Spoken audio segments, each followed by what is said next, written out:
no matter how you feel about the Bidens, no matter how you feel about our political divisions, what the Republicans released last week was breathtaking. They released a labyrinth of LLCs and accounts that seemed to have been used to hide a money trail. And at least $10 million is being tracked on that trail. And the suggestion is that they went to a variety of Bidens, including grandchildren.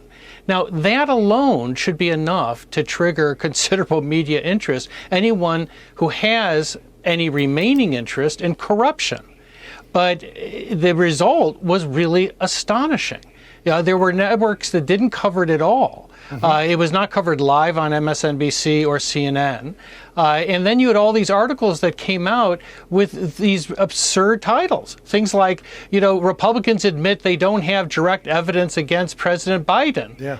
Durham found no evidence the Justice Department and the FBI conspired in a deep state plot to investigate Trump's ties to Russia in 2016. This was trying to say that there's a big there there when, there's no there there. What you have with John Durham is it's a big fat nothing. And it reminds me of the sort of weaponization hearings that are going on, where there also is, they're just falling flat on their face because there is no there there.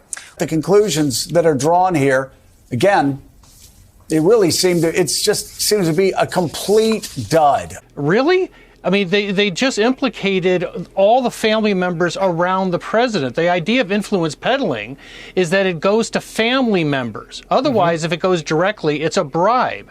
Yeah. And if you've been in this town long enough, influence peddling is the favorite form of corruption. The New York Times, you wrote, ran a piece headlined, House Republican report finds no evidence of wrongdoing by President Biden. You go on to write, the fact is that the Times may indeed be trying for another Pulitzer Prize. The newspaper previously won a Pulitzer for the now debunked Russian collusion story.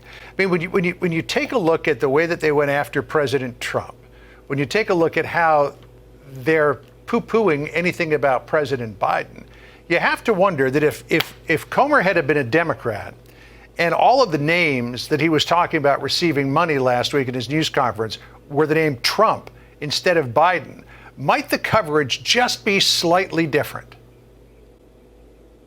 No, it's really otherworldly. The New York Times got a Pulitzer for a story that was debunked, a story that was put into the media by the Clinton campaign based on a dossier funded by the Clinton campaign.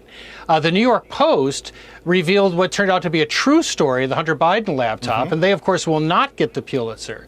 And the question is, at what point do we have a de facto state media? It has all of the elements, all the practices that you see with a state media. The only difference is that this is by consent rather than coercion. And in some ways, it's sort of a blind spot in the Constitution. The framers really tried to avoid what was the threat then, which is direct government control of the media. Yeah. But recently we found out you don't need that direct control if all the media does it by consent. Today's report, now that we've got it, it's 300 plus pages. It's just a rehash of stuff we already knew, with Durham criticizing the FBI for launching that investigation, but presenting no new evidence that they actually did anything wrong. This was the White House response to Comer's news conference last week. Oddly, Ian Sams wrote, he has been promising, then failing to deliver for weeks, raising questions about his shoot first, figure it out later approach to what is clearly an evidence-free, politically motivated investigation.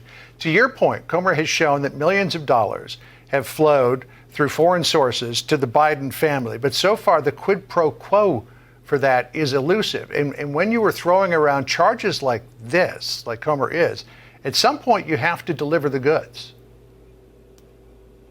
Well, the thing is, what they've delivered is they've delivered a considerable amount of evidence of how this money got to the Biden family.